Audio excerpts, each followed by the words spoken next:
Oi pessoal, bom dia, tudo bem? Vamos lá, começando nosso segundo bimestre agora, né, na aula de hoje. Só que eu vou fazer uma inversão aí na ordem dos módulos com vocês, tá? A gente começa com o módulo 7, né, falando sobre cladogramas e filogenia. Só que eu não acho que é um conteúdo muito simples para vocês conseguirem, a maioria de vocês, né, conseguirem absorver sem estarmos conversando ao mesmo tempo, tá? Então o que eu vou fazer? Eu vou hoje gravar a aula aqui referente ao módulo 8, tá? Que fala sobre domínios e reinos aí dos seres vivos. E no nosso plantão na terça-feira, eu vou fazer com vocês lá o módulo 7, beleza? Então vamos lá. No módulo 8 aqui, nós continuaremos seguindo aí igual a classificação que foi feita por Linneu, né? Que nós tínhamos lá reino, filo, classe, ordem, família, gênero, espécie, tá? Então a gente chegou até o reino. Só que acima do reino tem mais um grupo, mais uma categoria de agrupamento aí, tá? Que são os domínios. E é exatamente o que nós vamos ver agora aqui nesse módulo, tá? Nós vamos conhecer os 3 domínios que tem e quais são os reinos aí que estão dentro de cada um desses domínios, tá? Eu estou aqui na página 269 agora, tá? Então, pessoal, nós temos 3 domínios, tá? Nós temos o domínio bactéria, nós temos o domínio chamado de arqueobactéria, ou só arqueia, né, que vem do latim, e também nós temos o domínio eucária, que aí eucária vem de eucariontes, né, vai englobar aí todos os seres vivos que são eucariontes, então vai excluir apenas as bactérias, tá? Ué, se todos eles estão, todos os outros, né, tirando as bactérias, estão no eucária, né? Então, o que sobrou? Sobrou bactérias, né? Então, nós temos 2 domínios aí que são preenchidos por bactérias, tá? Mas por que tem essa diferença? Porque existe diferença entre esses tipos de bactérias, tá? O primeiro que a apostila traz para nós aqui, ele vai falar sobre o domínio bactéria, onde nós temos o reino eubactéria dentro dele, tá? Essas são as bactérias, pessoal, que nós estamos acostumados a conviver, a ver em tipos de infecções de garganta, de urina, de inflamação de machucados, né? Então, são bactérias aí em maior número e mais comuns, tá? De serem encontradas. Quem que nós temos aqui? Bactérias e nós também temos as cianobactérias. Qual que é a diferença entre elas? Tá? As bactérias, elas são chamadas de heterótrofas. E as cianobactérias são chamadas de autótrofas. O que muda isso? Né? Auto. Vamos dividir essa palavrinha aí. Esse trófico aí, né? Trófos, ele vem de alimentação, de nível alimentar. Né? Então, se ele é autotrófico, né? Ele produz o próprio alimento dele automaticamente através da fotossíntese, né? Ou no caso aqui de algumas bactérias pela quimiossíntese, tá? Então, cianobactérias são classificadas como autótrofas porque fazem fotossíntese e produzem o seu próprio alimento, assim como os vegetais também, tá? Então, lá no reino plantar, lá todos os vegetais também são autótrofos, beleza? E automaticamente o heterótrofo, ele não produz o alimento dele, ele precisa se alimentar a partir de algum outro ser vivo, seja ele um animal, seja ele um vegetal, beleza? Então aqui nós temos 2 grupos aqui dentro do domínio bactéria e o reino, né, eubactéria que está dentro desse domínio. Nós temos as bactérias, né, que são unicelulares, apenas uma célula, invisível a olho nu, e são o quê? Heterótrofas, elas não produzem o alimento delas, tá? As bactérias. E aí do outro lado nós temos as cianobactérias, que também são unicelulares, né? Não é possível enxergar a olho nu. E também temos, e elas são classificadas como autótrofas porque produzem o próprio alimento, certo? Virando a página agora aqui, nós temos uma coisa, elas são procariontes, certo? A gente está falando de bactérias, então automaticamente são todas procariontes, tá? Depois nós temos o domínio arqueia aí, né, ou arquea, onde tem o reino das arqueobactérias. Pessoal, foi criado esse reino aí depois do desenvolvimento da tecnologia aí de extração e sequenciação de DNA, né? Então, através de análise de DNA, do material genético dessas bactérias, perceberam que elas tinham algumas diferenças bem marcantes, né? Então, as arqueobactérias aí, do domínio Archaea, né?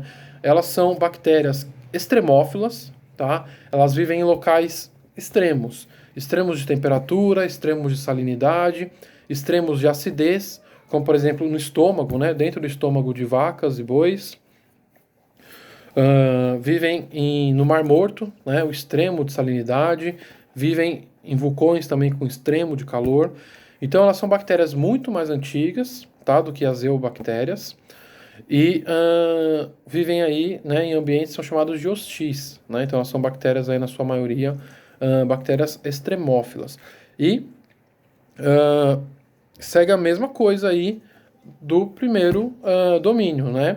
O domínio do Eubactéria que nós vimos aqui na frente, né? Do reino Eubactéria. O que acontece? Esses seres vivos aqui, eles podem ser tanto autótrofos, tá? Quanto heterótrofos também, tá? A maioria delas, obviamente, são heterótrofas. São poucas arqueobactérias que conseguem fazer a quimiossíntese, tá? Então, como se fosse a fotossíntese, né? A produção do próprio alimento, mas não tem o foto da luz. É químio, né? Então, elas conseguem produzir o alimento delas a partir de produtos químicos, de elementos químicos da natureza. Beleza? Vendo agora aqui, vamos entrar agora no domínio Eucária. Então, todos que nós falarmos agora, todos eles obrigatoriamente são eucariontes. Podem ser uni- ou pluricelulares, mas todos obrigatoriamente são eucariontes, tá certo? O primeiro que aparece para nós aqui é o reino protista. O reino protista ele é representado por dois tipos de seres vivos, tá? As algas e os protozoários. As algas fazem fotossíntese, então elas são autótrofas. Já os protozoários, não. Eles precisam se alimentar do ambiente ou de algum outro ser vivo.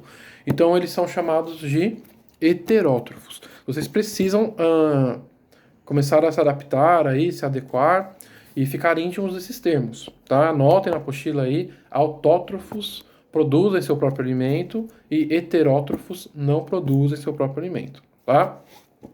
As algas, pessoal, elas podem ser unicelulares ou pluricelulares, né? A alga que a gente come lá no sushi, por exemplo, é um mix de várias algas, né? Obviamente pluricelulares.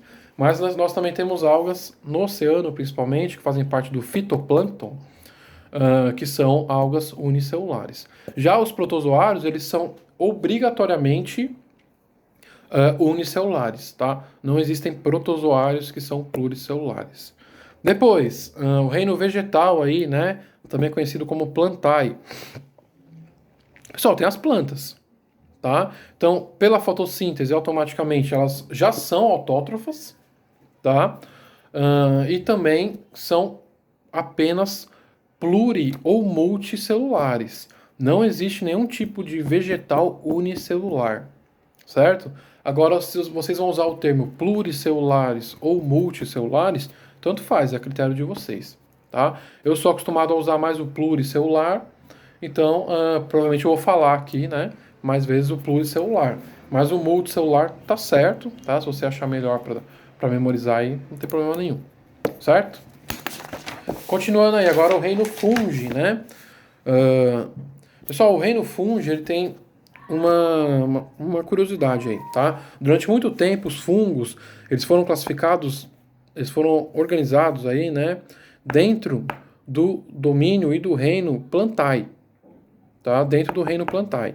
E também no domínio eucária, né? Então, o que acontece? Depois que teve o desenvolvimento aí da tecnologia, né, na área da ciência, por análise de DNA, conseguiram ver que as plantas e os fungos são muito diferentes, tá? Então, acabou se criando aí um novo reino exclusivo para os fungos, que aí é o reino fungi, beleza? Pessoal, os fungos, eles são heterótrofos, tá? Eles não produzem o próprio alimento. Lembre-se que na cadeia alimentar, os fungos, eles são o quê? Decompositores, tá? Eles fazem a reciclagem de nutrientes de volta para o início da cadeia. Então, obrigatoriamente, todo fungo, ele é heterótrofo, tá? Ele é um decompositor. E fungos, existem fungos unicelulares, como por exemplo os que causam infecções, que contaminam os alimentos, que dá micose na pele, por exemplo. E também tem os fungos pluricelulares, né? Que aí o que a gente come, ou que as pessoas comem aí, porque eu não gosto muito. Mas shimeji, shiitake, champignon, tá? São todos exemplos aí de fungos que são pluricelulares, beleza? E por último aqui vem o reino animal, ou chamado antigamente de metazoa, onde nós temos obrigatoriamente, tá? Todos eles eucariontes, todos eles pluricelulares e todos eles heterótrofos, tá? Não existe animal que produz seu próprio alimento. Todos eles são automaticamente, de novo, eucariontes, heterótrofos e pluricelulares. Também não existem animais que são unicelulares, certo?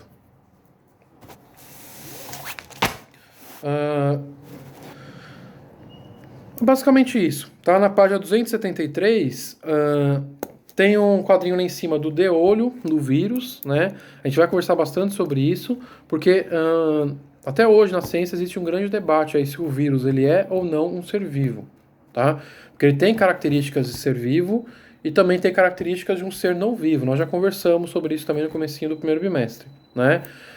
A gente vai aprofundar isso aí um pouquinho mais pra frente também, mas eu tenho certeza que cada um de vocês já tem a opinião, tá? Se ele é ou não é um ser vivo, beleza?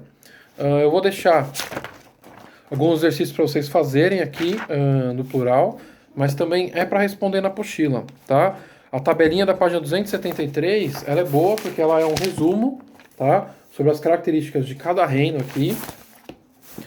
E depois o em casa também. Beleza? O próximo módulo aí, módulo 9, ele é exclusivo de vírus, tá?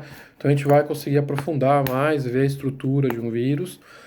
E aí vocês, né, já tem a classificação pessoal de vocês, se é ou não é um ser vivo, tá? Mas talvez mude isso daí aprofundando um pouco mais o estudo.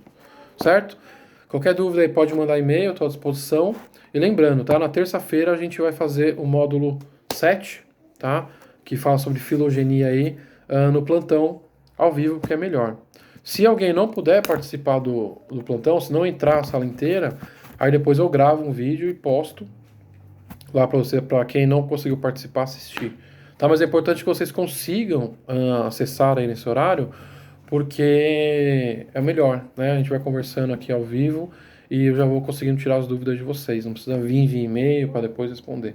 É um processo mais fácil, mais rápido, tá? Então, tchau, até a nossa próxima aula.